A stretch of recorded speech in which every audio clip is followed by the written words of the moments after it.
اتنی علیم ذات ہونے کے باوجود اپنے بندوں کو موقع فراہم کرتا ہے، تو پھر جس کو موقع دیا جا رہا ہے اس کو موقع سے فائدہ اٹھانا چاہیے یا نہیں اٹھانا چاہیے؟ تو حضور فرما رہے ہیں کہ بنی کلب کی بکریوں کے بالوں سے بھی زیادہ لوگوں کی بخشش اور مغفرت فرماتا ہے۔ آپ نے یہ حدیثیں بارہا سنی ہوں گی، تو بعض اوقات ذہن میں خیال پیدا ہوتا ہے کہ یار ایک مولانا ہر سال ایک ہی یہی والی حدیثیں سنا دیتے ہیں، تو بھائی حضور تشریف لے گئے اور اس سلسلے میں جو مواد ہے وہ وہی ہے اور وہی آپ کو ہر بار سنایا جائے گا۔ نئی نئی حدیثیں اپنی طرف سے گھڑ کے تو نہیں لا سکتے نا، لیکن اس کا فائدہ ہے۔ ایک تو یہ کہ نوجوان نسل سال بسال بڑی ہوتی ہے، تو آڈینس میں کچھ لوگ نئے ضرور ہوتے ہیں جن کی معلومات میں اضافہ ہوتا ہے، انہیں پتہ چلتی ہیں چیزیں۔ دوسری بات، ہم سننے والے بھی چیزیں کتنی یاد رکھتے ہیں؟ بھول جاتے ہیں، یاد نہیں رہتی ہمیں۔ نہ ہماری اتنی کوئی بہت زیادہ دلچسپی ہوتی ہے کہ اگر کوئی بہت زیادہ تیاری کے ساتھ کوئی بات آپ کو سمجھائی بھی جا رہی ہے تو اس میں آڈینس سننے والوں میں چند ایک لوگ ہوتے ہیں جو اس کو بڑے اچھے طریقے سے سمجھنے کی کوشش کرتے ہیں، یاد رکھتے ہیں اور دوسروں تک پہنچانے کی کوشش کرتے ہیں۔ ادروائز ایک کان سے سنا دوسرے سے نکال دیا، اسے باہر نکل کے پوچھ لو، بیان ختم ہونا، باہر نکلے پوچھ لو کیا سنا ہے ذرا بتا دیں، تو وہ اگر اس کو بیان پسند آیا ہوگا تو کہے گا بیان بہت اچھا تھا لیکن میں بتا نہیں سکتا کیا بتایا، ٹوٹا پھوٹا تھوڑا بہت سنا دے گا تو سنا دے گا۔ تو یہ سنجیدگی کا عالم ہے، تو یہ بھول جاتے ہیں لوگ۔ تو جب اس طرح کی سنی ہوئی باتیں بھی، حدیثیں بھی جب بیان کی جاتی ہیں تو وہ دوبارہ یاد تازہ ہو جاتی ہے۔ اور تیسری یہ چیز کہ جس کو یاد ہیں وہ حدیثیں، تو ان کے لیے فائدے کا باعث یہ ہوتا ہے کہ صرف حدیث کے ظاہر کو نہیں دیکھنا بلکہ اس کے باطن میں، اس کی گہرائی میں اتر کر اس کے معانی اور مفاہیم کی روشنی میں پھر اپنا محاسبہ کرنے کی ضرورت ہوتی ہے کہ اس حدیث پاک میں یہ جو خبر نبی کریم صلی اللہ علیہ وسلم بیان کر رہے ہیں، اس خبر میں مجھ سے، ایک مسلمان سے کس بات کا مطالبہ کیا جا رہا ہے، اور پھر کیا میں اس کے تقاضے پر پورا اتر رہا ہوں یا نہیں اتر رہا۔ تو کسی بھی درجے میں یہ بیان کرنا، ان باتوں کو ریپیٹڈلی لوگوں کے سامنے بیان کرنا فائدے سے خالی نہیں ہے۔ جو نیا ہے اس کی معلومات میں اضافہ ہوگا، جو پرانا ہے سن رکھا ہے لیکن وہ بھول گیا ہے تو یاد تازہ ہو جائے گی۔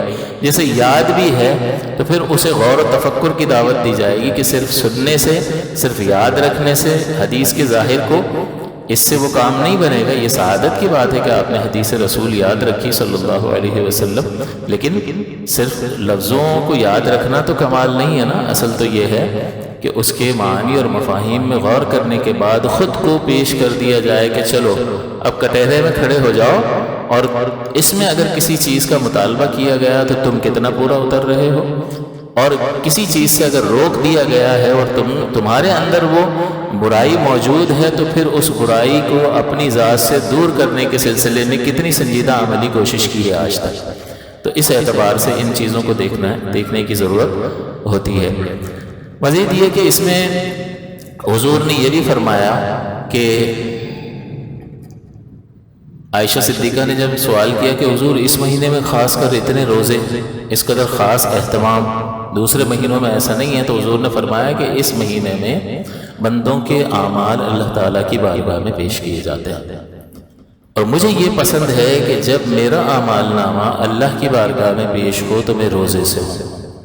اس کا مطلب کیا ہوا کہ رحمت کونین صلی اللہ علیہ وسلم یہ بیان کر رہے ہیں کہ اپنے اعمال نامے میں اچھی چیزیں درج کر کے خالق کے سامنے بھیجو، اس سے کچھ چھپا ہوا نہیں ہے، لیکن بہرحال یہ جو اہتمام کیا جا رہا ہے اس اعتبار سے بندے کو یہ کوشش کرنی چاہیے وہ ذرا نظر دوڑائے کہ وہ کیا درج کروا رہا ہے۔ وہ جو صبح شام کی جتنی دیر وہ جاگتا ہے، اس جاگتی حالت میں وہ کیا کچھ کر رہا ہوتا ہے۔ اس کو جسم دیا گیا ہے، اس کو آنکھیں دی ہیں، کیا شریعت کے موافق استعمال کر رہا ہے یا بدنگاہی کر رہا ہے، اور یہ موبائل پہ تنہائی میں کیا کیا کچھ وہ نہیں دیکھ رہا ہوتا، تو حد سے تجاوز کرتا ہے۔ اسی طرح سننے کے معاملے میں غیبتیں سن رہا ہے، دوست بیٹھے ہوئے ہیں ایک تیسرے کی برائی کر رہے ہیں، مزہ آ رہا ہے، وہی مزے لے رہا ہے، دل کے اندر جو بغض اور حسد چھپا ہوا بیٹھا ہے اس حص کو تسکین حاصل ہو رہی ہے کہ مزہ آ رہا ہے، ہمارے دشمن کی برائی ہو رہی ہے، لیکن وہ خود ایسا یہ نہیں سوچتا کہ اس سے کتنا اس کا اپنا نقصان ہے، حسد سے کتنا اس کا اپنا نقصان ہے، کہ حضور نے فرمایا حسد نیکیوں کو اس طرح کھا جاتا ہے جس طرح آگ لکڑی کو کھا جاتی ہے۔ تو اب یہ حدیث ہم نے کئی بار سنی ہوگی، لیکن اس حدیث کو سننے کے بعد کیا ہم نے کوشش کی کہ ہم جانیں حسد کیا ہے، حسد کی علامات کیا ہے؟ پھر حسد کی تعریف کو جاننے کے بعد ان کی علامات کو اپنی ذات میں تلاش کرنے کی کوشش کی کہ بھئی کہیں یہ برائی میری ذات کے اندر موجود ہے یا نہیں ہے، اگر ہے تو پھر اس کا علاج کیا ہے، اور پھر اس کا علاج چاہے جتنا ہی طبیعت پہ گراں گزرے، کیا میں اپنے اندر اتنی اخلاقی جرأت اور ہمت پاتا ہوں اور اپنے آپ کو بڑے نقصان سے بچانے کے لیے تیار ہوں کہ اس مشقت سے خود کو گزار کر اس گندی صفت کو اپنی ذات سے نکال باہر کروں؟ نہیں، بس سنیں گے اچھا اتنے بڑی سزا ہے، تو ذرا سوچو تو صحیح کہ یہ نیکیوں کو کھا جاتا ہے، اور حسد یہ ہے کہ آپ کے پاس جو ہے میں یہ دل میں رکھوں کہ آپ سے چھن جائے مجھے مل جائے، یہ حسد ہے جب دو چیزیں جمع ہوں، اور بغض کہتے ہیں مجھے ملے نہ ملے اس سے چھن جائے، یہ اور آگے کہ اس کو ملے نہ ملے لیکن اس کے پاس نہیں ہونی چاہیے۔ تو اب اس اعتبار سے انسان خود پر غور کرے کہ یہ بیماریاں، یہ برائیاں اس کے اندر اگر موجود ہیں تو وہ کتنا سنجیدہ ہے۔ ایک شخص نے کہا کہ اگر مجھے کسی کی غیبت کرنی ہی ہو تو پھر میں اپنی ماں کی غیبت کروں گا۔ کسی نے پوچھا کیوں؟ ماں کی غیبت کیوں کرو گا؟ اس لیے کہ پھر وہ جس کی غیبت کرتے ہیں اس کو نیکیاں ہماری مل جاتی ہیں، تو پھر نیکیاں اگر جا ہی رہی ہیں تو اماں کے پاس چلی جائیں، کسی پرائے کے پاس تو رہ جائیں۔ تو اگر مجھے کسی کی غیبت کرنی ہو تو میں اپنی والدہ کی کروں تاکہ نیکیاں، یعنی وہ یہ غیبت پر ابھار نہیں رہے ہیں بلکہ بتا رہے ہیں کہ کتنا عظیم نقصان ہے کہ آپ ہماری مشقتیں جو ہم نے کر رکھی ہیں اور مشکل سے بڑا نامہ اعمال میں چند چیزیں جمع کی ہیں وہ بھی ہم اپنی غفلت کی وجہ سے ضائع کر بیٹھتے ہیں۔ لیکن اس سلسلے میں بس یہ حدیثیں ہم نے سن رکھی ہیں، لیکن کبھی یہ سنجیدہ عملی کوشش اپنے آپ کو کٹہرے میں کھڑا کر کے اس گندی صفت کو اپنی ذات سے دور کرنے کے سلسلے میں کوئی کوشش، کوئی فکر مندی، اس کا 5000 کا نوٹ گم ہو جائے نا پھر اس کا چہرہ دیکھنے سے تعلق رکھے گا، اتنا سا منہ نکل آئے گا، ادھر دیکھے گا ادھر دیکھے گا، ایک ایک جگہ پر 10 بار دیکھے گا، جہاں نہیں گرا ہوگا وہاں بھی تلاش کر کے آ جائے گا۔ یہ نقصان دنیاوی نقصان، اس کو نقصان محسوس ہوتا ہے، لیکن اس کی نیکیوں کے ضائع ہونے کا نقصان اس کو نقصان ہی محسوس نہیں ہوتا۔ وَلَقَدْ يَسَّرْنَا الْقُرْآنَ لِلذِّكْرِ فَهَلْ مِن مُدَّكِرٍ۔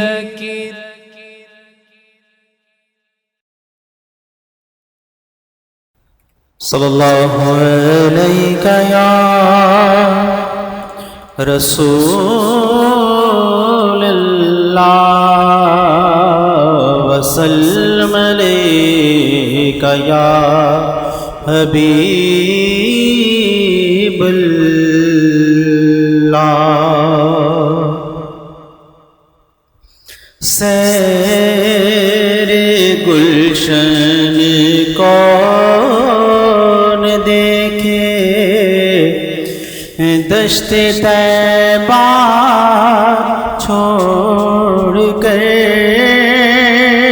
سیر گلشن کون دیکھے، دشت طیبہ چھوڑ کر، سوئے جنت کون جائے، در تمہارا چھوڑ کے، سوئے جنت کون جائے، در تمہارا چھوڑ کے، سرگزشتے غم کہوں کس سے تیرے ہوتے ہوئے، کس کے در پہ جاؤں، تیرا آستانہ چھوڑ کے، بے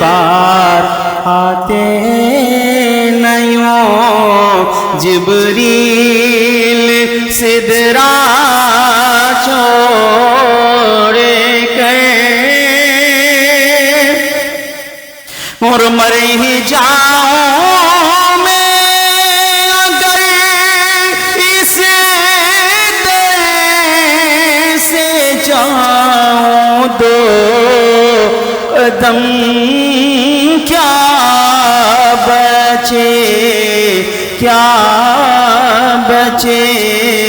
بیمار غم قرب مسیحا چھوڑ کر بخشوانا مجھ سے آسی کا روا ہوگا کسے کس کے دامن میں چھپوں دامن تمہارا چھوڑ گئے اور مر کے جیتے ہیں جو ان کے در پہ جاتے ہیں حسن مر کے جیتے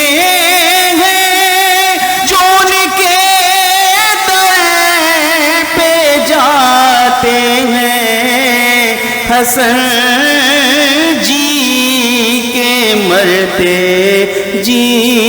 کے مرتے ہیں جو آتے ہیں مدینہ چھوڑ کر۔ آئیے محبتوں اور عقیدتوں کے سائے میں نعروں سے اپنے مشرف و مہربان استاذ العلماء مفتی محمد آصف مدنی دامت برکاتہم القدسیہ کا استقبال کرتے ہیں، اور اس جوش و خروش کے ساتھ آپ نعروں کا جواب دیجئے کہ مسجد سے باہر جو افراد ابھی اس انتظار میں ہیں کہ حضرت صاحب اپنا بیان شروع کریں تو ہم مسجد میں جلوہ فروز ہونے کے لیے اپنے قدموں کو تکلیف دیں تو وہ بھی جلد سے جلد مسجد میں آ سکیں۔ نعرہ تکبیر، نعرہ تکبیر، نعرہ رسالت، نعرہ رسالت، نعرہ تحقیق، نعرہ غوثیہ، علماء اہل سنت۔ الحمدللہ رب العالمین والصلاة والسلام علی سید الانبیاء والمرسلین وعلى آله وأصحابه أجمعين، أما بعد فأعوذ بالله من الشيطان الرجيم، بسم الله الرحمن الرحيم، وتوبوا إلى الله جميعا أيها المؤمنون لعلكم تفلحون، صدق الله العلي العظيم وصدق رسوله النبي الأمين۔ قرآن عظیم کی ایک طویل آیت مقدسہ کا ایک مختصر حصہ آپ کی خدمت میں تلاوت کیا، جس میں اللہ تعالیٰ نے مومنوں سے خطاب فرمایا، توبوا الی اللہ جمیعا ایھا المؤمنون، توبہ کرو اللہ کی بارگاہ میں سارے کے سارے، ایھا المؤمنون، اے ایمان والو۔ فائدہ کیا ہوگا؟ لعلکم تفلحون، اس امید پر کہ تم فلاح پا جاؤ۔ یہ رات جو ہے نصف شعبان کی، اس میں خصوصیت کے ساتھ توبہ کا اہتمام کیا جاتا ہے۔ اس کا سبب یہ ہے کہ یہ مہینہ رمضان کے بعد دیگر تمام مہینوں میں سب سے زیادہ فضیلت والا مہینہ ہے، اور یہ فضیلت کا مطلب ہوتا ہے زیادتی اور برتری۔ اس مہینے کو دیگر 10 مہینوں پر برتری حاصل ہے، اور اس برتری کو رحمت دو عالم صلی اللہ علیہ وسلم نے بیان فرمایا۔ چنانچہ حضور خاص کر فرماتے تھے، دعا فرماتے تھے کہ یا اللہ رجب میں اور شعبان میں ہمیں برکات سے نواز، اور ہمیں رمضان تک پہنچا دے۔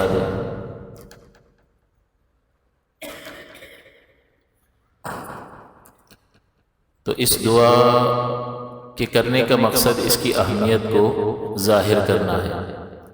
مزید یہ کہ حضور صلی اللہ علیہ وسلم نے، جیسا کہ میں نے جمعہ کے خطاب میں بھی ذکر کیا، کہ حضور علیہ الصلوۃ والسلام نے حضرت عائشہ صدیقہ روایت فرماتی ہیں کہ کثرت کے ساتھ اس مہینے کے روزے رکھے، یعنی یہ اہتمام فرمایا خاص کر، اور آپ فرماتی ہیں کہ کبھی بھی میں نے حضور کو اتنے زیادہ روزے رکھتے کسی اور مہینے میں نہیں دیکھا، بلکہ بعض اوقات تو ایسا ہوا کہ حضور علیہ الصلوۃ والسلام شعبان کو رمضان سے ملا دیا کرتے تھے۔ تو یہ اس مہینے کی فضیلت اور برتری پر دلالت کرتا ہے۔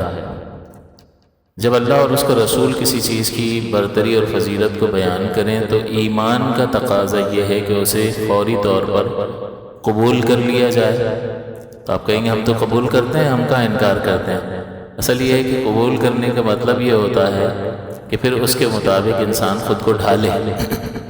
جیسے کسی مقام پر یہ رجب شعبان اور اس سے ایک مہینہ پہلے سیلز لگنا شروع ہو جاتی ہے نا، پرانا اسٹاک نکالتے ہیں اور آدھے داموں میں آپ کو دے دیتے، تو لوگ انتظار کر رہے ہوتے ہیں، اور اب تو آن لائن خریداری کا دور چل رہا ہے، تو بڑی جلدی سب کو انفارمیشن مل جاتی ہے۔ لیکن انفارمیشن ملے بھی اور وہ اس سے فائدہ نہ اٹھائے اور سست پڑا رہے اور وقت نکلنے کے بعد کوششیں کرے اور ان دکانوں پر جائے تو وہ کہے 2 دن ہو گئے، سیل ختم ہو گئی، اب تو آپ کو فل پرائز پہ خریدنا پڑے گا، تو اس کو کتنا پچھتاوا اور افسوس ہوگا، نقصان ہو گیا اس کا، اس نے موقع سے فائدہ نہیں اٹھایا۔ تو خیر یہ تو دنیاوی نفع نقصان کی بات ہے۔ یہاں اللہ اور اس کا رسول کسی چیز کے اندر بڑی برکات کو بیان فرما رہے ہوں تو پھر محرومی کی بات ہے کہ انسان ان مواقع کو ضائع کر دے اور ان فضیلتوں سے اپنے لیے کوئی بھی حصہ جمع نہ کر سکے، تو یہ محرومی کی بات ہے۔ لہٰذا ایمان کس چیز کا نام ہے؟ یقین کا نام ہے۔ ایمان یقین کا نام ہے۔ تو جب یقین ہو تو پھر اس کے تقاضے کے مطابق عمل نظر آنا چاہیے، کہ حضور فرما رہے ہیں کہ بڑی فضیلت ہے، حضور نے بڑا عمل کر کے دکھایا اس میں، اور حضور نے فرمایا میرا مہینہ ہے، تو پھر اس سے کچھ نہ کچھ اس کی فضیلت ظاہر ہوتی ہے یا نہیں؟ اور اس اللہ کے پیارے حبیب کا اس مہینے کے لیے اس قدر خاص طور پر اہتمام فرمانا اس کی برتری کو اور بلندی کو ظاہر کر رہا ہے۔ لہٰذا ایمان کا تقاضا یہ ہے کہ پھر ہم بھی اس کو اتنا ہی اہم سمجھیں۔ سمجھنے کا مطلب یہ نہیں ہے کہ آپ دل ہی دل میں سمجھتے رہیں کہ ٹھیک ہے میں اس کی عظمت کا قائل ہوں، ہمارے طرز عمل میں کچھ فرق نظر آنا چاہیے، ہمارے روزمرہ کے معاملات میں کچھ فرق نظر آنا چاہیے، تب تو یہ 100% کہا جائے گا کہ ہاں یہ ایمانی تقاضا ہے جو ابھار رہا ہے۔ حقیقت یہی ہے کہ خارج میں کسی انسان کی زندگی اللہ اور اس کے رسول کے فرمان کے مطابق ہو تو آپ اس کو دیکھ کر کیا کہیں گے؟ اب ایمان اس آدمی کا بڑا مضبوط ہے، اس کا یقین بڑا کامل ہے آخرت پر، اللہ کے رسول کے فرامین پر، تبھی تو اس یقین کا خارج میں اس کی زندگی میں اثر نظر آ رہا ہے عملی طور پر۔ تو آپ خارج سے دیکھ کر چلیں کہ خارج میں اگر اللہ کی فرمانبرداری نظر آئے، خوف خدا نظر آ رہا ہو، اللہ تعالیٰ کے فرائض کی پابندی اور پاسداری نظر آ رہی ہو تسلسل کے ساتھ، تو پھر آپ یہ سمجھ لیں کہ پیچھے کون سی چیز ایسی ہے جو اس شخص کو اس معمول پر ابھار رہی ہے؟ وہ اللہ اور اس کے رسول کی ذات پاک پر یقین، اس سے ملاقات پر یقین، اس کی جانب سے ملنے والے انعامات پر یقین، مرنے کے بعد موت پر تو کافر کا بھی یقین ہے، کیونکہ یہ ایسی حقیقت ہے جس کو کوئی جھٹلا نہیں سکتا۔ تو مرنے کے بعد جی اٹھنے پر یقین، عذاب قبر پر یقین، میدان محشر کی سختیوں پر یقین، اور پھر حساب و کتاب اور پلسلات، وہ ایک بڑی آزمائش ہے، جہنم کی آگ ایک بڑی آزمائش ہے۔ تو ان تمام چیزوں پر اور اللہ تعالیٰ کے قادر ہونے پر، اللہ تعالیٰ کے علیم ہونے پر جس کا یقین کامل ہو، تو اس کا اس یقین کا حاصل یہ ہوگا کہ اس کی زندگی بدلی ہوئی دکھائی دے گی۔ ایک تو یہ بات، دوسری بات یہ کہ اس کی مزید فضیلت کو اس طرح سے بیان کیا گیا ہے، امام ترمذی نے بھی اس حدیث کو بیان فرمایا، اور امام احمد نے بھی اس حدیث کو ذکر فرمایا، اور ابن ماجہ میں بھی یہ حدیث موجود ہے کہ حضرت عائشہ صدیقہ روایت فرماتی ہیں کہ میں نے ایک رات میری باری تھی حضور کی، میرے پاس رکنے کی باری تھی، اور حضور میں نے اٹھ کر دیکھا، میں جاگی تو میں نے دیکھا کہ حضور موجود نہیں تھے۔ تو میرے دل میں یہ خیال ہوا کہ کہیں کسی اور زوجہ کی طرف تشریف نہ لے گئے ہوں، تو میں اس خیال سے حضور کو تلاش کرنے کے لیے نکلی، تو میں نے حضور کو جنت البقیع میں پایا۔ تو حضور نے فرمایا کہ عائشہ، کیا تم نے یہ سمجھا کہ اللہ اور اس کا رسول تمہارے ساتھ زیادتی کریں گے، ظلم کریں گے؟ حالانکہ اگر کچھ ہوا بھی تھا تو حضور کی طرف سے ہوا تھا، لیکن حضور فرما رہے اللہ اور اس کا رسول کہ بھئی جس کی باری ہو شوہر کو اسی کے پاس رکنا ہوگا۔ جس راتوں میں باری مقرر کرنا، کثیر ازواج ہو تو برابری لازم ہوتی ہے، تو جس زوجہ کے پاس رکنے کی باری تھی اسی کے پاس آپ کو رکنا چاہیے تھا۔ تو اب وہ حضور موجود نہیں ہیں، تو اس کا مطلب ان کو عائشہ صدیقہ کو یہ خیال بھی آیا کہ کہیں حضور کسی اور زوجہ کی طرف تشریف نہ لے گئے ہوں۔ تو حضور نے فرمایا کیا تم یہ سمجھتی ہو اللہ اور اس کا رسول تمہارے ساتھ زیادتی کریں گے، یعنی تمہارے حق میں کوتاہی کریں گے؟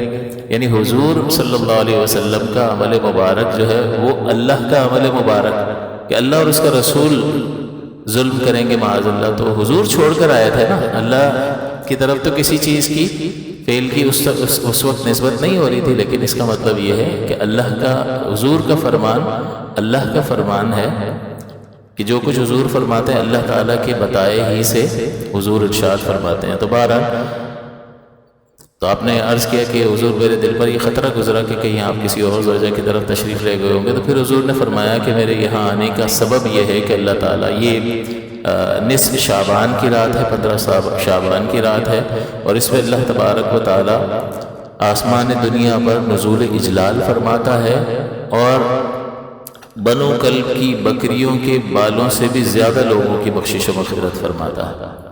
یہ ایک قبیلہ تھا جس کے پاس بہت زیادہ بکریاں تھیں، اور ظاہر ہے کہ آپ غور کریں گے تو آپ یہ اندازہ لگا سکیں گے کہ ادنیٰ تعامل سے آدمی اندازہ لگا سکتا ہے کہ بکری کے بال کوئی گن سکتا ہے کہ اس کے کھال پر کتنے بال ہیں۔ تو اس قبیلے کے پاس کثرت کے ساتھ بکریاں تھیں، تو کتنے بال ہوں گے؟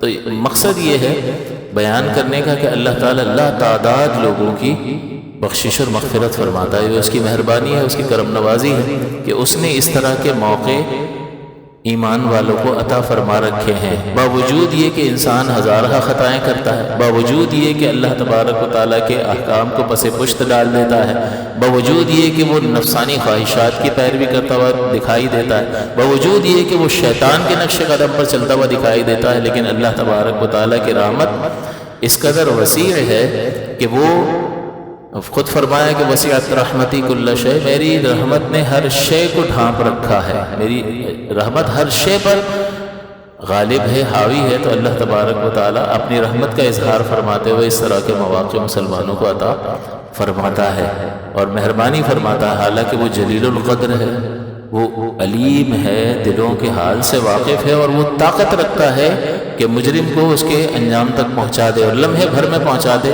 اس کو کوئی روک سکتا ہے؟ کوئی نہیں روک سکتا۔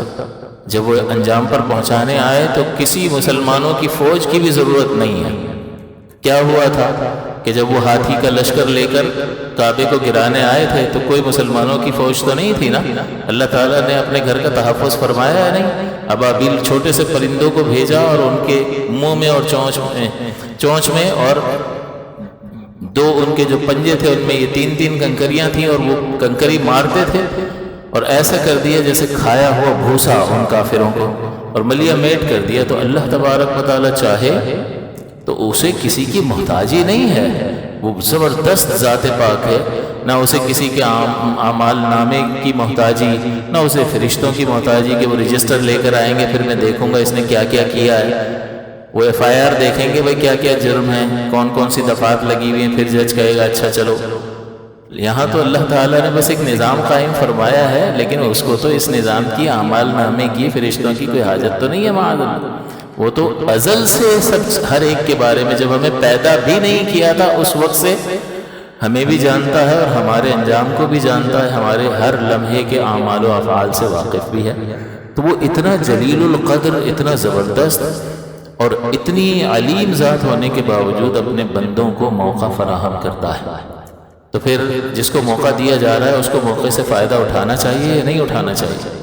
تو تو حضور فرما رہے ہیں کہ بنی کلب کی بکریوں کے بالوں سے بھی زیادہ لوگوں کی بخشش اور مغفرت فرماتا ہے۔ آپ نے یہ حدیثیں بارہا سنی ہوں گی، تو بعض اوقات ذہن میں خیال پیدا ہوتا ہے کہ یار ایک مولانا ہر سال ایک ہی یہی والی حدیثیں سنا دیتے ہیں، تو بھائی حضور تشریف لے گئے اور اس سلسلے میں جو مواد ہے وہ وہی ہے، اور وہی آپ کو ہر بار سنایا جائے گا۔ نئی نئی حدیثیں اپنی طرف سے گھڑ کے تو نہیں لا سکتے نا، لیکن اس کا فائدہ ہے۔ ایک تو یہ کہ نوجوان نسل سال بسال بڑی ہوتی ہے، تو آڈینس میں کچھ لوگ نئے ضرور ہوتے ہیں جن کی معلومات میں اضافہ ہوتا ہے، انہیں پتہ چلتی ہیں چیزیں۔ دوسری بات، ہم سننے والے بھی چیزیں کتنی یاد رکھتے ہیں؟ بھول جاتے ہیں، یاد نہیں رہتی ہمیں۔ نہ ہماری اتنی کوئی بہت زیادہ دلچسپی ہوتی ہے کہ اگر کوئی بہت زیادہ تیاری کے ساتھ کوئی بات آپ کو سمجھائی بھی جا رہی ہے، تو اس میں آڈینس سننے والوں میں چند ایک لوگ ہوتے ہیں جو اس کو بڑے اچھے طریقے سے سمجھنے کی کوشش کرتے ہیں، یاد رکھتے ہیں اور دوسروں تک پہنچانے کی کوشش کرتے ہیں۔ ادروائز ایک کان سے سنا دوسرے سے نکال دیا، اسے باہر نکل کے پوچھ لو، بیان ختم ہونا، باہر نکلے پوچھ لو کیا سنا ہے، ذرا بتا دیں۔ تو وہ اگر اس کو بیان پسند آیا ہوگا تو کہے گا بیان بہت اچھا تھا لیکن میں بتا نہیں سکتا کیا بتایا، ٹوٹا پھوٹا تھوڑا بہت سنا دے گا تو سنا دے گا۔ تو یہ سنجیدگی کا عالم ہے، تو یہ بھول جاتے ہیں لوگ۔ تو جب اس طرح کی سنی ہوئی باتیں بھی، حدیثیں بھی جب بیان کی جاتی ہیں تو وہ دوبارہ یاد تازہ ہو جاتی ہے۔ اور تیسری یہ چیز کہ جس کو یاد ہیں وہ حدیثیں، تو ان کے لیے فائدے کا باعث یہ ہوتا ہے کہ صرف حدیث کے ظاہر کو نہیں دیکھنا، بلکہ اس کے باطن میں، اس کی گہرائی میں اتر کر اس کے معانی اور مفاہیم کی روشنی میں پھر اپنا محاسبہ کرنے کی ضرورت ہوتی ہے کہ اس حدیث پاک میں یہ جو خبر نبی کریم صلی اللہ علیہ وسلم بیان کر رہے ہیں، اس خبر میں مجھ سے، ایک مسلمان سے، کس بات کا مطالبہ کیا جا رہا ہے، اور پھر کیا میں اس کے تقاضے پر پورا اتر رہا ہوں یا نہیں اتر رہا۔ تو کسی بھی درجے میں یہ بیان کرنا، ان باتوں کو ریپیٹڈلی لوگوں کے سامنے بیان کرنا فائدے سے خالی نہیں ہے۔ جو نیا ہے اس کی معلومات میں اضافہ ہوگا، جو پرانا ہے سن رکھا ہے لیکن وہ بھول گیا ہے تو یاد تازہ ہو جائے گی۔ جسے یاد بھی ہے تو پھر اسے غور و تفکر کی دعوت دی جائے گی کہ صرف سننے سے، صرف یاد رکھنے سے حدیث کے ظاہر کو، اس سے وہ کام نہیں بنے گا۔ یہ سعادت کی بات ہے کہ آپ نے حدیث رسول یاد رکھی صلی اللہ علیہ وسلم، لیکن صرف لفظوں کو یاد رکھنا تو کمال نہیں ہے نا۔ اصل تو یہ ہے کہ اس کے معانی اور مفاہیم میں غور کرنے کے بعد خود کو پیش کر دیا جائے کہ چلو اب کٹہرے میں کھڑے ہو جاؤ، اور اس میں اگر کسی چیز کا مطالبہ کیا گیا تو تم کتنا پورا اتر رہے ہو، اور کسی چیز سے اگر روک دیا گیا ہے اور تمہارے اندر وہ برائی موجود ہے تو پھر اس برائی کو اپنی ذات سے دور کرنے کے سلسلے میں کتنی سنجیدہ عملی کوشش کی ہے آج تک۔ تو اس اعتبار سے ان چیزوں کو دیکھنے کی ضرورت ہوتی ہے۔ مزید یہ کہ اس میں حضور نے یہ بھی فرمایا کہ عائشہ صدیقہ نے جب سوال کیا کہ حضور اس مہینے میں خاص کر اتنے روزے، اس قدر خاص اہتمام، دوسرے مہینوں میں ایسا نہیں ہے، تو حضور نے فرمایا کہ اس مہینے میں بندوں کے اعمال اللہ تعالیٰ کی بارگاہ میں پیش کیے جاتے ہیں، اور مجھے یہ پسند ہے کہ جب میرا اعمال نامہ اللہ کی بارگاہ میں پیش ہو تو میں روزے سے ہوں۔ اس کا مطلب کیا ہوا کہ رحمت کونین صلی اللہ علیہ وسلم یہ بیان کر رہے ہیں کہ اپنے اعمال نامے میں اچھی چیزیں درج کر کے خالق کے سامنے بھیجو، اس سے کچھ چھپا ہوا نہیں ہے، لیکن بہرحال یہ جو اہتمام کیا جا رہا ہے اس اعتبار سے بندے کو یہ کوشش کرنی چاہیے وہ ذرا نظر دوڑائے کہ وہ کیا درج کروا رہا ہے۔ وہ جو صبح شام کی جتنی دیر وہ جاگتا ہے، اس جاگتی حالت میں وہ کیا کچھ کر رہا ہوتا ہے۔ اس کو جسم دیا گیا ہے، اس کو آنکھیں دی ہیں، کیا شریعت کے موافق استعمال کر رہا ہے یا بدنگاہی کر رہا ہے، اور یہ موبائل پہ تنہائی میں کیا کیا کچھ وہ نہیں دیکھ رہا ہوتا، تو حد سے تجاوز کرتا ہے۔ اسی طرح سننے کے معاملے میں غیبتیں سن رہا ہے، دوست بیٹھے ہوئے ہیں ایک تیسرے کی برائی کر رہے ہیں، مزہ آ رہا ہے، وہی مزے لے رہا ہے، دل کے اندر جو بغض اور حسد چھپا ہوا بیٹھا ہے اس کی اس حص کو تسکین حاصل ہو رہی ہے کہ مزہ آ رہا ہے، ہمارے دشمن کی برائی ہو رہی ہے، لیکن وہ خود یہ نہیں سوچتا کہ اس سے کتنا اس کا اپنا نقصان ہے، حسد سے کتنا اس کا اپنا نقصان ہے، کہ حضور نے فرمایا حسد نیکیوں کو اس طرح کھا جاتا ہے جس طرح آگ لکڑی کو کھا جاتی ہے۔ تو اب یہ حدیث ہم نے کئی بار سنی ہوگی، لیکن اس حدیث کو سننے کے بعد کیا ہم نے کوشش کی کہ ہم جانیں حسد کیا ہے، حسد کی علامات کیا ہے، پھر حسد کی تعریف کو جاننے کے بعد ان کی علامات کو اپنی ذات میں تلاش کرنے کی کوشش کی کہ بھئی کہیں یہ برائی میری ذات کے اندر موجود ہے یا نہیں ہے، اگر ہے تو پھر اس کا علاج کیا ہے، اور پھر اس کا علاج چاہے جتنا ہی طبیعت پہ گراں گزرے، کیا میں اپنے اندر اتنی اخلاقی جرأت اور ہمت پاتا ہوں اور اپنے آپ کو بڑے نقصان سے بچانے کے لیے تیار ہوں کہ اس مشقت سے خود کو گزار کر اس گندی صفت کو اپنی ذات سے نکال باہر کروں؟ نہیں، بس سنیں گے اچھا اتنے بڑی سزا ہے، تو ذرا سوچو تو صحیح کہ یہ نیکیوں کو کھا جاتا ہے، اور حسد یہ ہے کہ آپ کے پاس جو ہے میں یہ دل میں رکھوں کہ آپ سے چھن جائے مجھے مل جائے، یہ حسد ہے جب دو چیزیں جمع ہوں، اور بغض کہتے ہیں مجھے ملے نہ ملے اس سے چھن جائے، یہ اور آگے کہ اس کو ملے نہ ملے لیکن اس کے پاس نہیں ہونی چاہیے۔ تو اب اس اعتبار سے انسان خود پر غور کرے کہ یہ بیماریاں، یہ برائیاں اس کے اندر اگر موجود ہیں تو وہ کتنا سنجیدہ ہے۔ ایک شخص نے کہا کہ اگر مجھے کسی کی غیبت کرنی ہی ہو تو پھر میں اپنی ماں کی غیبت کروں گا۔ کسی نے پوچھا کیوں؟ ماں کی غیبت کیوں کرو گا؟ اس لیے کہ پھر وہ جس کی غیبت کرتے ہیں اس کو نیکیاں ہماری مل جاتی ہیں، تو پھر نیکیاں اگر جا ہی رہی ہیں تو اماں کے پاس چلی جائیں، کسی پرائے کے پاس تو رہ جائیں۔ تو اگر مجھے کسی کی غیبت کرنی ہو تو میں اپنی والدہ کی کروں تاکہ نیکیاں، یعنی وہ یہ غیبت پر ابھار نہیں رہے ہیں بلکہ بتا رہے ہیں کہ کتنا عظیم نقصان ہے کہ آپ ہماری مشقتیں جو ہم نے کر رکھی ہیں اور مشکل سے بڑا نامہ اعمال میں چند چیزیں جمع کی ہیں وہ بھی ہم اپنی غفلت کی وجہ سے ضائع کر بیٹھتے ہیں۔ لیکن اس سلسلے میں بس یہ حدیثیں ہم نے سن رکھی ہیں، لیکن کبھی یہ سنجیدہ عملی کوشش اپنے آپ کو کٹہرے میں کھڑا کر کے اس گندی صفت کو اپنی ذات سے دور کرنے کے سلسلے میں کوئی کوشش، کوئی فکر مندی، اس کا 5000 کا نوٹ گم ہو جائے نا پھر اس کا چہرہ دیکھنے سے تعلق رکھے گا، اتنا سا منہ نکل آئے گا، ادھر دیکھے گا ادھر دیکھے گا، ایک ایک جگہ پر 10 بار دیکھے گا، جہاں نہیں گرا ہوگا وہاں بھی تلاش کر کے آ جائے گا۔ یہ نقصان دنیاوی نقصان، اس کو نقصان محسوس ہوتا ہے، لیکن اس کی نیکیوں کے ضائع ہونے کا نقصان اس کو نقصان ہی محسوس نہیں ہوتا۔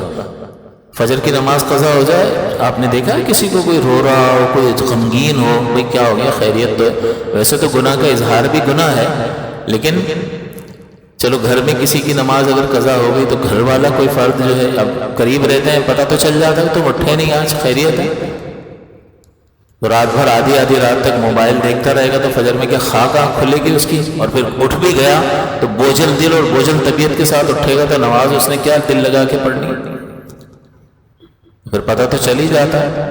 تو آپ نے دیکھا کبھی کسی کو کہ اداس ہو، پریشان ہو؟ نہیں، حالانکہ میرے اور آپ کے آقا صلی اللہ علیہ وسلم نے فرمایا کہ فجر کی 2 سنتیں دنیا و ما فیہا سے بہتر ہے۔ دنیا و ما فیہا کا مطلب ہوتا ہے اور جو کچھ اس میں ہے، ما موصولہ ہے اور فیہا اس کا صلہ ہے، موصول صلہ مل کر یہ ایک بات مکمل ہو رہی ہے، جو کچھ اس میں ہے۔ تو دنیا اور جو کچھ اس میں ہے اس کو ایک طرف رکھ لو، اور فجر کی 2 سنتیں، فرض کی بات نہیں ہو رہی ہے، سنت کی بات ہو رہی ہے جو میرے اور آپ کے آقا کا طریقہ ہے۔ حضور فرماتے ہیں کہ یہ 2 سنتیں بہتر ہیں۔ ہمیں تو کبھی محسوس نہیں ہوئی، اگر ایسا ہو تو تھوڑی سی مالی نقصان کی بنیاد پر تو رونا آ جاتا ہے۔ گودام میں آگ لگ جائے تو اس کو ہارٹ اٹیک ہو جائے، ہو سکتا ہے، اس میں کوئی ایسا مسئلہ نہیں ہے، طبیعت پر گرانی گزرتی ہے، لیکن مومن جو ہے اس کے لیے ہر حال برابر ہوتا ہے، آ رہا ہے تو بھی اس میں کوئی فرق نہیں پڑتا، جا رہا ہے تو بھی وہ نارمل حالت میں۔ اس کو کہتے ہیں زہد باطنی۔ زہد باطنی انسان کو حاصل ہونا چاہیے، تب ہی وہ قرب الہی کی منزل کو طے کر سکتا ہے، ورنہ نہیں طے کر سکتا۔ تو اب وہ ٹھیک ہے، مالی نقصان ہو گیا، گرانی ہے، طبیعت پہ بوجھ ہے، چہرہ اداس ہے، ٹھیک ہے ساری چیزیں، لیکن پیرالل بیسس پہ، برابری کی بنیاد پر، کیا کبھی ایسا ہوا کہ اللہ کے مقرر کردہ احکام کے ترک ہونے کی صورت میں اتنا غم طاری ہوا؟ اس کا مطلب یہ ہوا کہ یقین اس درجہ کمال پر نہیں ہے کہ واقعتاً نقصان ہو گیا ہے۔ اللہ اور اس کا رسول فرمانا نقصان ہو گیا تمہارا، لیکن ہمارا جو ظاہری نقصان ہو وہ نقصان ہمیں نظر آتا ہے، لیکن اللہ اور اس کا رسول کسی چیز کے بارے میں بیان فرما دے کہ یہ تم اپنا نقصان کر بیٹھے ہو، اس سے ہمیں کوئی بھی فرق نہیں پڑتا۔ لیکن یہ جان لیں کہ یہاں کی جتنی بھی کوشش انسان کرتا ہے وہ کل کے لیے ہوتی ہے، اگلے لمحے کے لیے ہوتی ہے کہ اگلا لمحہ میرا سہولت کے ساتھ، آسانی کے ساتھ، عزت کے ساتھ، وقار کے ساتھ گزرے، کسی کے سامنے ہاتھ نہ پھیلانا پڑے۔ تو آخرت تو بہت بڑی ہے، اس دنیا سے بہت بڑی ہے۔ ایک بزرگ کے پاس ایک شخص آیا، مرید پیر صاحب کے پاس، اور تعریفیں کرنے لگا، حضرت آپ تو امام الزاہدین ہیں کہ دنیا سے آپ کو کوئی سروکار نہیں ہے، اور میں آپ کا خادم ہوں، آپ میرے لیے دعا کریں، اللہ تعالیٰ مجھے بھی راہ راست دکھائے۔ آپ نے فرمایا تو مجھ سے بڑا زاہد ہے۔ کہا حضرت کیوں مذاق کر رہے ہیں، میں تو سارا دن دنیا میں لگا ہوا ہوتا ہوں اور اللہ کے احکام سے کوتاہی کر رہا ہوتا ہوں، میں کہاں سے زاہد ہو گیا، تو مجھ سے کیوں مذاق کر رہے ہیں؟ تو وہ اس کو مذاق ہی قرار دیتا رہا۔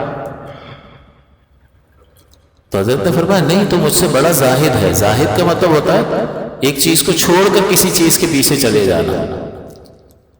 تو وہ بزرگ کو زاہد اس اعتبار سے کہہ رہا تھا کہ دنیا کو چھوڑ دیا انہوں نے، دین اور اللہ کی فرما برداری کو اختیار کر لیا، اس سے بالکل بے رغبتی اختیار کی ہوئی ہے، تو یہ زہد ہے۔ فرمایا تو مجھ سے بڑا زاہد ہے۔ کہا حضرت کیوں مذاق کر رہے ہیں؟ تو بار بار جب حضرت نے بیان کیا کہ تو مجھ سے بڑا زاہد ہے، تو اس نے عرض کیا کہ حضرت سمجھائیں کیسے؟ کہ دیکھ، میں نے دین کے لیے، آخرت کے لیے میں نے دنیا کو چھوڑا ہے، تو نے تو دنیا کے لیے آخرت کو چھوڑ دیا، تو بڑی چیز کس نے چھوڑی ہے؟ تو بڑا زاہد ہے۔ تو یہ اس کے دل پہ بڑی چوٹ کر گئی یہ بات کہ واقعی میں بہت بڑا اپنا نقصان کر رہا ہوں۔ زاہد وہ بھی تھے، انہوں نے دنیا کو چھوڑا، کہا دنیا عارضی ہے، میں نے عارضی چیز کو اعلیٰ کے لیے چھوڑ دیا ہے، لیکن تو بہت بڑا زاہد ہے بھائی، تو نے تو آخرت کو چھوڑا ہے دنیا کے لیے، تو مجھ سے بڑا، چھوڑنے کے معنی کے اعتبار سے اگر زہد کو دیکھا جائے تو مجھ سے بڑا زاہد ہے۔ بس وہ بعض اوقات اللہ والے جو ہیں وہ ان کی زبان سے نکلا ہوا جو لفظ ہوتا ہے وہ دل پہ تیر کی طرح لگتا ہے اور دل کی دنیا بدل جاتی ہے، اور وہ راہ راست پر آ گیا۔ اور حضرت کے خاص مریدوں میں اور معتقدین میں وہ پہلے بھی شامل تھا، اور پھر حضرت کے راستے پر چلنا شروع کر دیا۔ تو کہنے کا مقصد یہ ہے کہ ہم یہ جو کچھ بھی سنتے ہیں اس میں اسے اس اعتبار سے دیکھنے کی ضرورت ہے کہ ہم اپنا محاسبہ کر رہے ہیں یا نہیں کر رہے۔ تو حضور فرما رہے ہیں کہ میں یہ چاہتا ہوں کہ میرا اعمال نامہ جب اللہ کی بارگاہ میں پیش ہو تو میں روزے سے ہوں۔ تو اس کا مطلب یہ ہے کہ روزے کا ذکر آپ نے فرمایا، اور وہ سارا دن روزہ ایک ایسی عبادت ہے کہ سارے دن کو گھیرے ہوئے ہے، لیکن کہنے کا مقصد یہاں پر یہ ہے کہ تم یہ دیکھو کہ اپنے نامہ اعمال میں کن چیزوں کو درج کروا رہے ہو، کیا دن لکھوا رہے ہو، اور پھر کس کے سامنے پیش کیا جائے گا، یہ کس کے سامنے پیش کیا جائے گا۔ یہاں تو اگر کوئی ٹیچر ہو اور اس کے سامنے امتحان کی کاپیاں چیک ہونے کے لیے آتی ہوں تو کاپیاں آ جائے نا تو بیزار ہوتا ہے کہ ابھی پورے آنسر میں پڑھوں کیسے، تو مذاکر کہا جاتا ہے کہ وہ بالش سے ناپتا ہے کہ کتنا بڑا آنسر لکھا ہے اور وہ نمبر دے دیتا ہے۔ اتنا بڑے جواب پڑھے گا کون؟ 50 کاپیاں ہوں تو 50 کاپیوں میں 5 سوال کے جواب دیے ہوں ایک طالب علم نے، تو یہ تو پڑھ کے اس کا حال برا ہو جائے گا۔ تو وہ سطحی سا پڑھ کے کہ بھئی صحیح لکھا ہے، جواب کچھ بن رہا ہے، ٹھیک بن رہا ہے، ایسے ہی مارکس دے دیتے۔ لیکن اللہ تعالیٰ کی بارگاہ میں تو وہ قرآن فرماتا ہے کہ قیامت کے دن یہ کہے گا کہ یہ ما لہذا الکتاب، اس کتاب کو، اس نامہ اعمال کو کیا ہوا ہے، لا یغادر صغیرۃ ولا کبیرۃ الا احصاها، کہ کوئی چیز نہیں چھوڑی ہے، نہ کوئی چھوٹی نہ کوئی بڑی چیز چھوڑی ہے، الا احصاها، مگر اس کا گھیراؤ کر لیا۔ کافر تو کہے گا یا لیتنی کنت ترابا، کہ کاش کہ آج کے دن مجھے اٹھایا نہ جاتا اور میں مٹی میں مل جاتا اور یہ دن دیکھنا نہ پڑتا، دوبارہ مر کے جینا نہ ہوتا۔ تو بہرحال یہ اللہ کی بارگاہ میں نامہ اعمال، تو ایک چیز تو یہ ہے کہ اچھی چیز درج کروانے کی کوشش کرنی چاہیے، اور سب سے اس میں زیادہ اللہ کے فرائض کا خیال کریں۔ نماز، میرے اور آپ کے آقا نے کیا فرمایا؟ نماز میری آنکھوں کی ٹھنڈک ہے یا نہیں فرمایا؟ اور ذرا اس حدیث کو اس سے ملا لو کہ حضور نے فرمایا کہ وہی حدیث جو میں کئی بار آپ کو سنا چکا ہوں بخاری کی، کہ ان تعبد اللہ کأنک تراہ، اللہ کی عبادت ایسے کر جیسے تو اسے دیکھ رہا ہے۔ فإن لم تکن تراہ فإنہ یراک، بس اگر تو اسے نہیں دیکھ رہا تو وہ تو تجھے دیکھ رہا ہے۔ اس تصور سے کم پہ کمپرومائز نہیں ہے، اس کے علاوہ کچھ بھی نہیں ہے۔ چلو تمہارا مرتبہ اتنا بلند نہیں ہے کہ تم اس کے جلوے دیکھو، لیکن کم سے کم کیا ہے یہ تصور ہمہ وقت کہ وہ مجھے دیکھ رہا ہے۔ اب امام کے پیچھے کھڑے ہیں، وہ قرات نہیں کر رہے، خاموش کھڑے ہیں، لیکن آپ اپنے آپ کو کہتے رہو اس نماز میں انہ یراک انہ یراک انہ یراک، وہ تجھے دیکھ رہا ہے، وہ تجھے دیکھ رہا ہے، وہ تجھے دیکھ رہا ہے۔ تبھی تو یہ تصور مضبوط ہوگا، اور پھر جب نماز سے باہر نکلے گا تو یہ تصور ایسا جازم بیٹھ جائے گا کہ بولے گا تب بھی سوچے گا وہ تجھے دیکھ رہا ہے، کچھ سنے گا تو یہی ذہن میں گونج رہی ہوگی آواز انہ یراک، وہ تجھے دیکھ رہا ہے، اس سے کچھ بھی پوشیدہ نہیں ہے۔ کچھ سوچے گا برا یا اچھا سوچے گا، گونجے گی آواز انہ یراک انہ یراک انہ یراک۔ یہ ایک عام مسلمان کے لیے جب وہ یہ کرے گا تو اس کی زندگی کا رخ ہی تبدیل ہو جائے گا، بدل جائے گی زندگی۔ اور پھر ظاہر سی بات ہے کہ جب زندگی بدل جائے گی، قلب میں اللہ تبارک و تعالیٰ کی معرفت کا نور اتر جائے گا، تو پھر اگلے درجے میں ترقی بھی ہو جائے گی، اور پھر اللہ تبارک و تعالیٰ کی اس کو جو جلوے اسے دکھائے جانے ہیں، جو بڑے لوگوں کو دکھائے جاتے ہیں، وہ ان کی صف میں شامل ہو جائے گا۔ لیکن حضور کا مرتبہ کیا ہے؟ حضور تو سب سے بلند و بالا ہیں یا نہیں ہیں؟ تو حضور جب نماز پڑھتے ہوں گے تو ان تعبد اللہ کأنک تراہ کی کامل تصویر اگر دیکھنی ہو تو حضور کو نماز پڑھتے ہوئے دیکھ لو۔ بلکہ عائشہ صدیقہ فرماتی ہیں کہ جب اذان ہوتی حضور ہم سے باتیں کر رہے ہوتے تھے، عام گفتگو چل رہی ہوتی تھی گھر میں، اور جیسے ہی اللہ اکبر اللہ اکبر، تو عائشہ صدیقہ فرماتی ہیں کہ حضور کھڑے ہو کر ایسے چلنا شروع کر دیتے تھے جیسے ہمیں جانتے ہی نہیں ہیں۔ اللہ اکبر، اب کچھ بھی اکبر نہیں ہے۔ بندہ اگر کسی اور کام میں لگا ہوا ہے تو میسج وہ کیا دے رہا ہے؟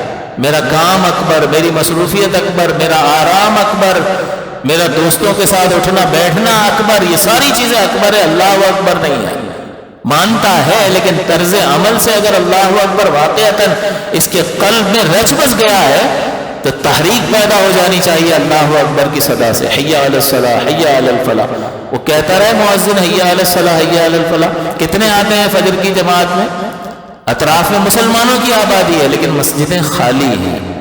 لہذا توجہ طلب امر ہے کہ تھوڑا سا وقت ہمارے پاس ہے، طاقتور سے طاقتور بادشاہ چلے گئے، مشرف چلا گیا نا، کتنا طاقتور اپنے دور میں ایک طاقتور حکمرانوں میں اس کا شمار ہوتا تھا، طاقتور ترین کہیں، چلا گیا۔ ابھی کسی نے مجھے پوسٹ بھیجی، اداکار کوئی کبھی خان، وہ اس کے مرنے کی تو لیجنڈ ایکٹر، پھر میں نے ڈان نیوز میں اس سے متعلق پڑھا پورا، تو وہ بڑا لکھا ہوا تھا، ٹریبیوٹ پیش کر رہے ہیں اس کو اور بڑا یاد کر رہے ہیں۔ وہ اداکار ان کا طبقہ ہی وہ کر رہا ہے سارا کچھ، لیکن اتنی شہرت، اتنا نام، سب کچھ کہاں گیا؟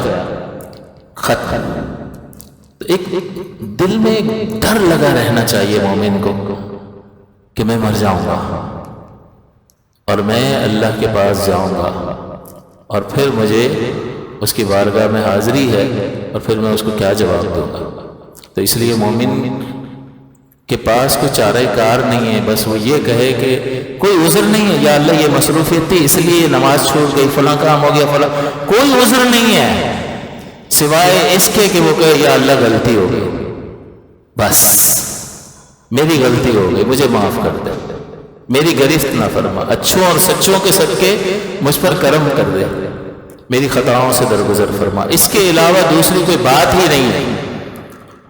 تو اب حضور یہ فرما رہے ہیں کہ میرا نامہ اعمال جب پیش کیا جائے تو میں روزے سے تو اچھی چیزیں درج کروانے کی کوشش کریں کہ جو کہا ہے اس کو کریں، ہمارا حال یہ ہے کہ سیزن میں کریں گے. مغرب کے وقت میں بھری تھی مسجد، باہر بھی بچھی ہوں گی صفیں، ہمارے گھر کے پاس بھی یہی تھا. مجھے چھت پہ جگہ ملی، اذان کے وقت سے پہلے میں جا رہا تھا تو مجھے چھت پہ جگہ ملی. تو وہ امام صاحب دیکھتے ہیں تو وہ تو بلا ہی لیتے ہیں، وہ بھی بیچارے مصروف تھے وہ لوگوں کو سنبھالنے میں، اتنی کثیر تعداد. تو یہ کیوں جمع ہو گئے؟ مغرب تو روز ہوتی. دل تو بڑا خوش ہوا کہ یا اللہ، اللہ کرے ہر نماز میں ایسا ہی مومن جو ہے جگہ نہ ملے، گلیاں کھچا کچ بھری ہوں اللہ کے فرما برداروں سے، اللہ کی بارگاہ میں اپنا سر جھکانے والوں سے، اور اللہ کے حکم کو اپنے سر آنکھوں پر رکھنے والوں سے گلیاں بھری رہنی چاہیے. لیکن افسوس، اور کتنی قربانی عشاء تک، عشاء اول وقت میں ہوئی وہاں، تو کتنی قربانی اتنی دیر تک. اور کون سی چیزیں کر رہے تھے؟ نوافل ادا کر رہے تھے. اچھا یہ نوافل کون سے تھے؟ کیا احادیث میں ان کا تذکرہ آیا؟ نہیں آیا. بزرگوں نے تجربہ کیا بار بار سالہ سال، اور اپنے تجربے کی روشنی میں کہ ان راتوں میں یہ نوافل پڑھو نا تو یہ فائدے حاصل ہوتے ہیں. مجرب ہے، تجربہ کی ہوئی چیزیں. تو سر آنکھوں پر ہے، بزرگوں کا فرمایا ہوا، اللہ کے نیک بندوں کا فرمایا ہوا. تو اللہ کے نیک بندوں کا فرمایا ہوا اپنے مقام پر ہے اور اس کے مطابق تو عمل کیا. لیکن اللہ اور رسول، اللہ اور اس کا رسول بلا رہے ہوتے ہیں دن میں 5 مرتبہ، اس کا کیا فرض اور نفل. اس کا مطلب یہ ہے کہ ہم یہ کہہ رہے ہیں کہ یا اللہ تو اپنا اسٹینڈرڈ، اپنا معیار ایک طرف رکھ دے، ہم اپنے حساب سے کر کے آئیں گے اور ہمیں ہمارے حساب سے تو سلوک کرنا. کیسے ہوگا؟ معیار کس کا چلے گا؟ آپ کی دکان ہو، آپ کا کارخانہ ہو، حکم کس کا چلے گا؟ ٹائمنگ کس کی چلے گی؟ سیٹ کی چلے گی یا نہیں؟ مالک کی چلے گی نا. وہ جس کو اہم قرار دے گا وہ اہم، جس کو کم اہم قرار دے گا وہ کم اہم، جس کو غیر اہم قرار دے گا وہ غیر اہم. لیکن ہم یہاں یہ کہتے ہیں کہ جس کو یا اللہ تو نے اہمیت دی اپنی جگہ پر ہے، لیکن میں جس چیز کو اہمیت دوں گا اسے تجھے اہمیت دینی ہوگی. یہ کیسے ہوگا؟ تو ہم جو ہے وہ سیزنل، کہ سیزن آئے گا، ہم پیغام یہ دیتے ہیں معاذ اللہ کہ یا اللہ ہم سال کے کچھ دنوں میں کر لیں گے. اگر تو کہے کہ پورا سال بلکہ ساری زندگی 5 وقت پابندی وقت کے ساتھ نماز ادا کرنا، تو یہ نہیں ہوگا. تو نہیں ہوگا تو اپنا نقصان کر رہا ہے. کیونکہ نبی کریم فرما رہے ہیں میری آنکھوں کی ٹھنڈک ہے، اس لیے کہ وہ تو دیدار کر رہے ہیں.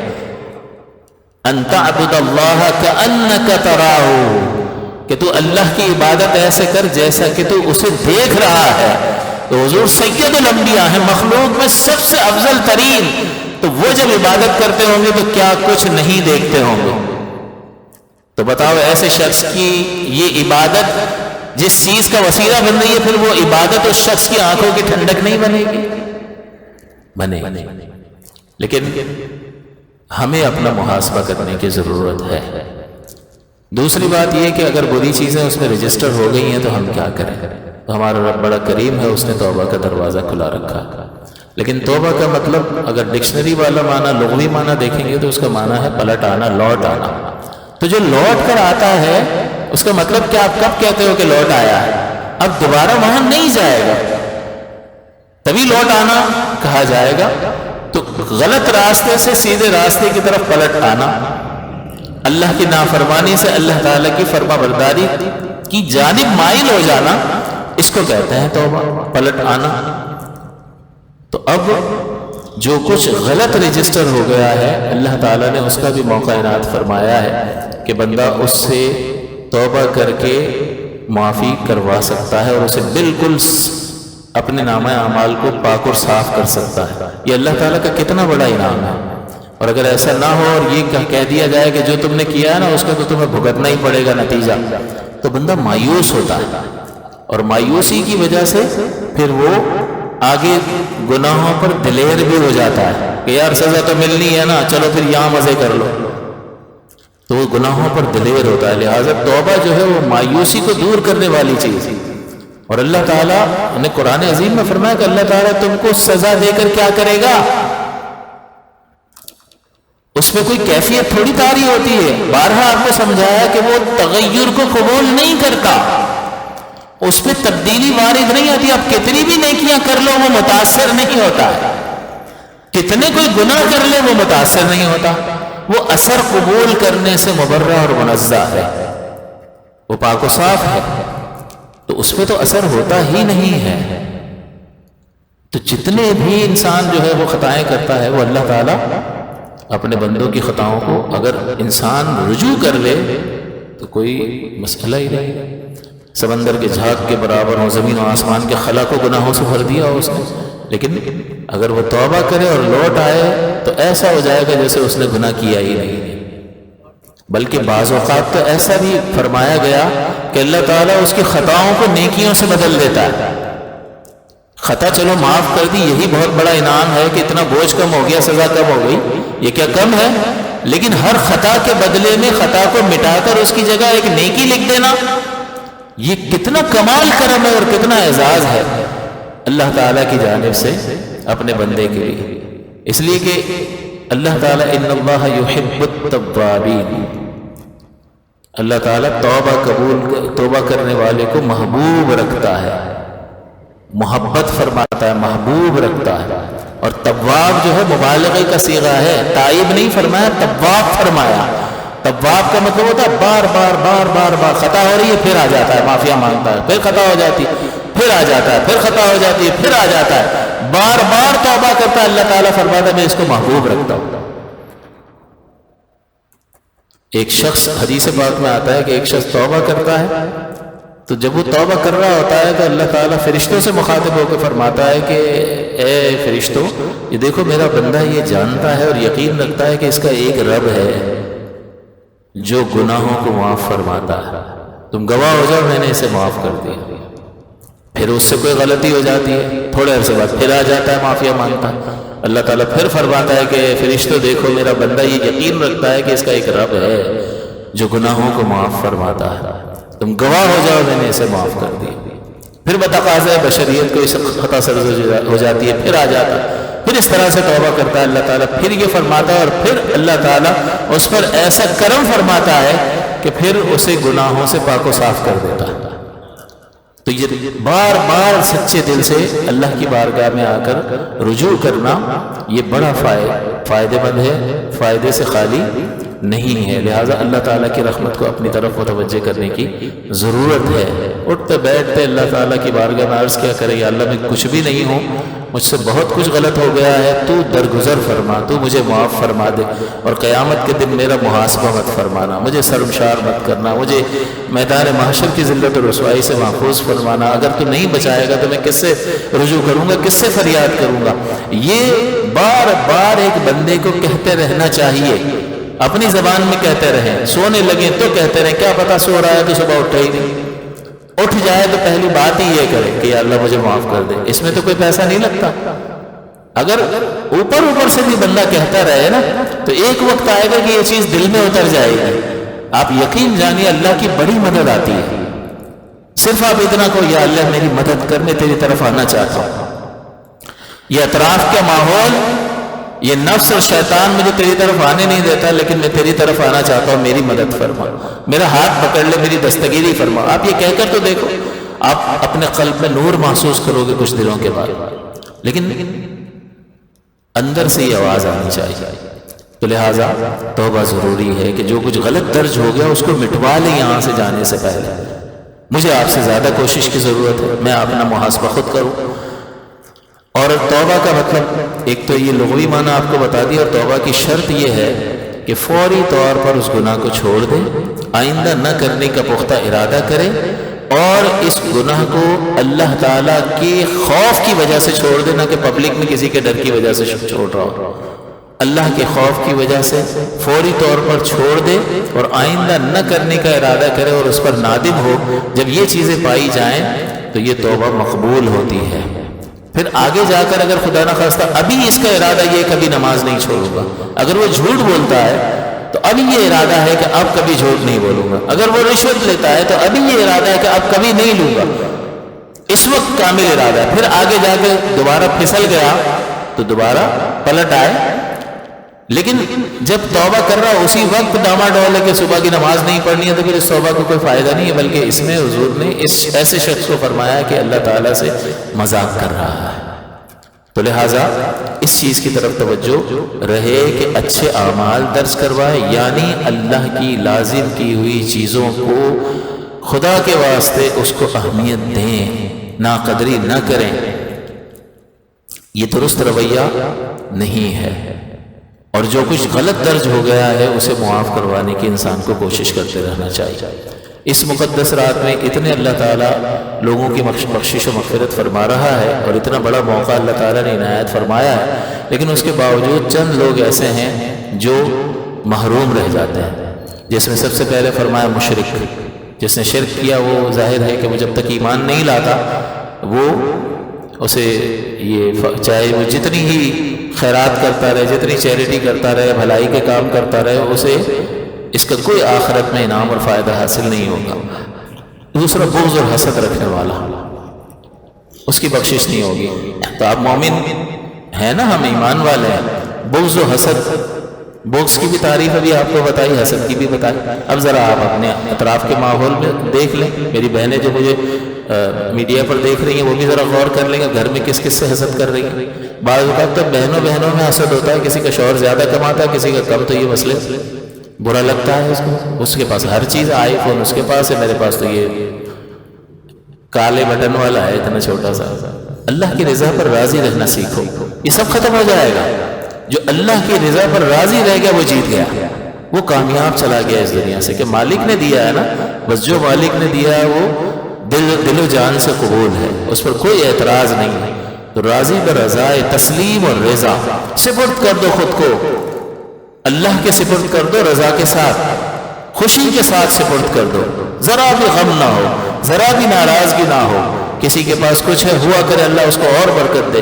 ہم اپنے لیے بھی دعا کریں کہ اللہ تعالیٰ ہمیں بھی آسودہ حال کر دے، لیکن اگر نہیں کیا تو مالک جو دیا ہے ہم اس پر راضی ہیں، ہم تیری رضا پر راضی ہیں۔ اس کا سبب یہ ہے کہ آپ اپنے وجود کو کس کس کے سپرد کر دیتے ہو؟ اپنے بچے کو اسکول میں ٹیچرز کے سپرد کر دیتے ہو، اس کی تربیت کرے، کیونکہ اس کی مہارت پر آپ کو یقین ہوتا۔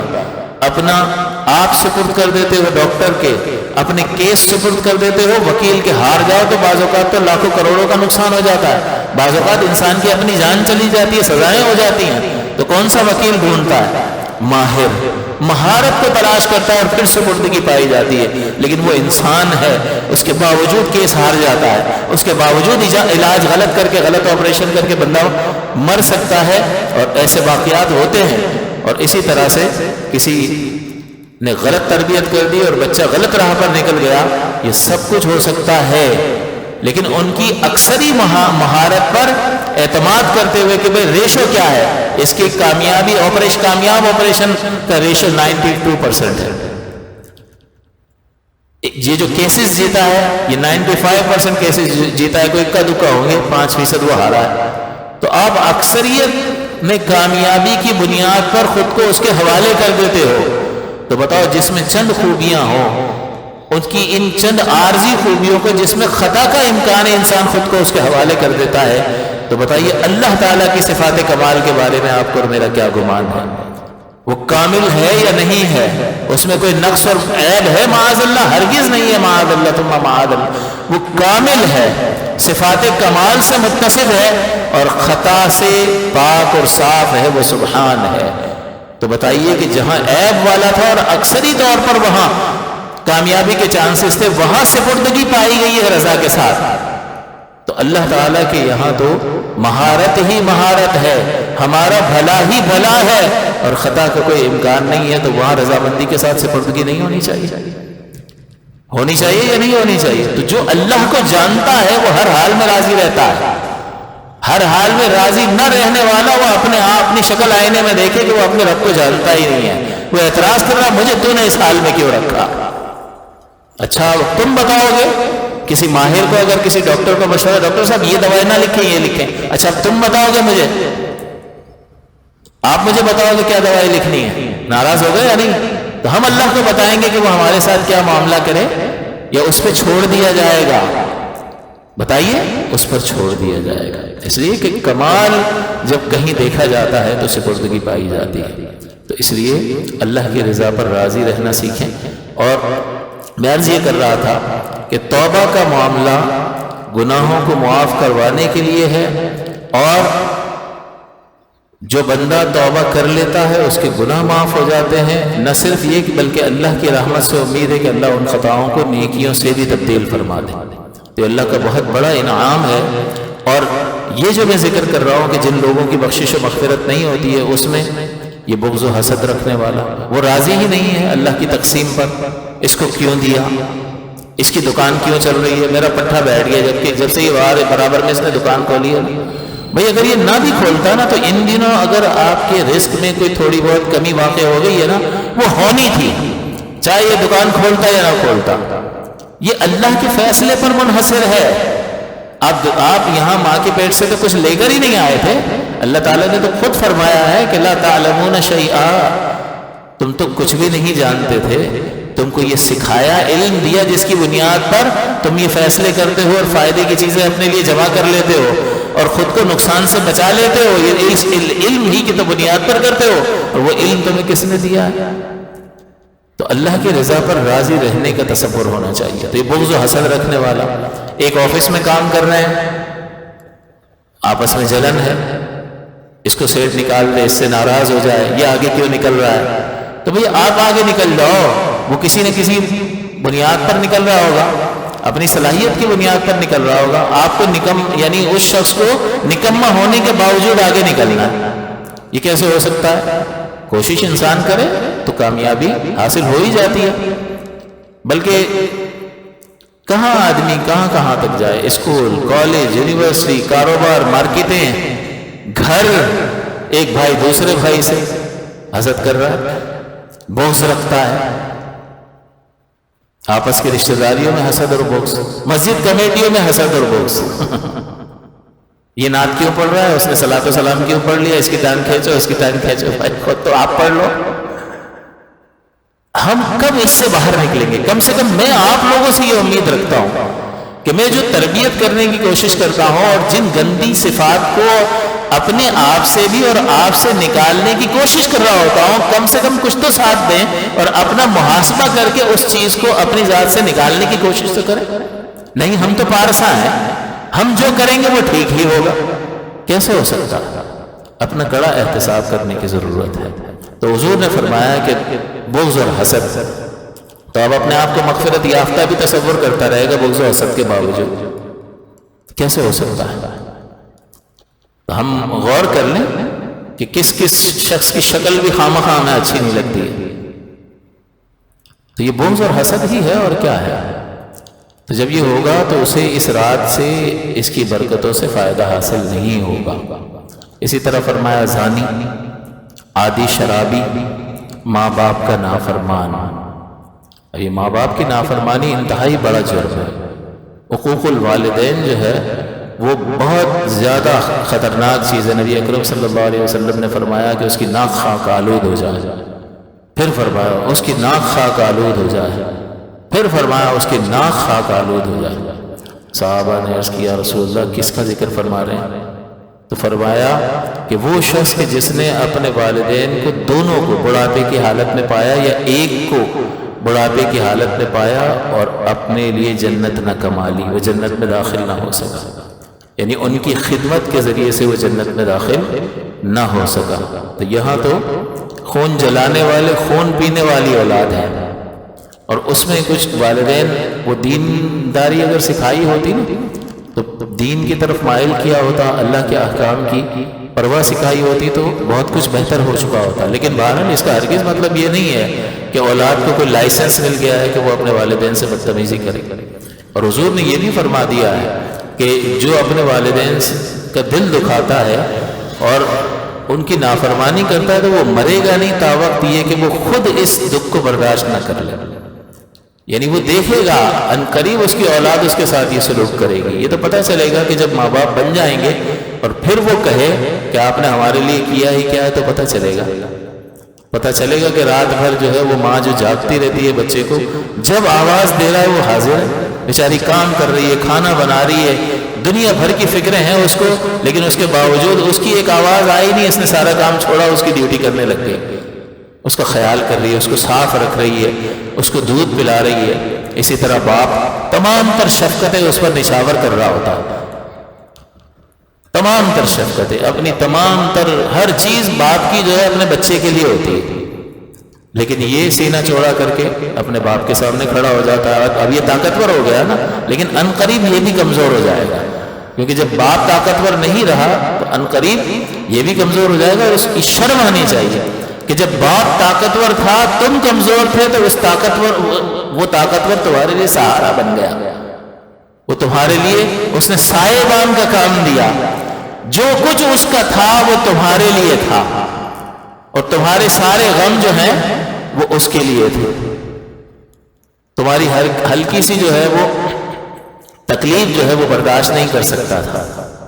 میرا بچہ، میری اولاد، اسی طرح ماں بھی ہے، تو جب وہ طاقتور تھا تو تمہیں سہارا دے رہا تھا، تمہیں پال رہا تھا، اس کا سب کچھ تمہارے لیے تھا، اور جب تم طاقتور ہو گئے تو اب یہ کہتے ہیں آپ نے ہمارے لیے کیا ہی کیا؟ سبھی کرتے ہیں، تو سب کرتے ہیں اور انہوں نے بھی کیا ہے، تو بھائی جو اپنی ذمہ داری پوری نہیں کرتا اس کو ملامت کیا جاتا ہے نا، تو جس نے پوری کی ہے اس کی تحسین ہوگی یا نہیں ہوگی؟ تو جس نے پرورش کی ہے، جس نے تمہاری ضرورتوں کو پورا کیا، تمہیں پال پوس کر اتنا بڑا کر دیا، ورنہ مرنے کے لیے چھوڑ دیتے، سردی میں گیلے بستر میں چھوڑ دیتے، صفائی نہ کرتے، سیپٹک ہو جاتا، زہر پھیل جاتا، طرح طرح کی بیماریاں لگ جاتی، جسم میں کیڑے پڑ جاتے۔ بچہ خیال رکھ سکتا ہے اپنا؟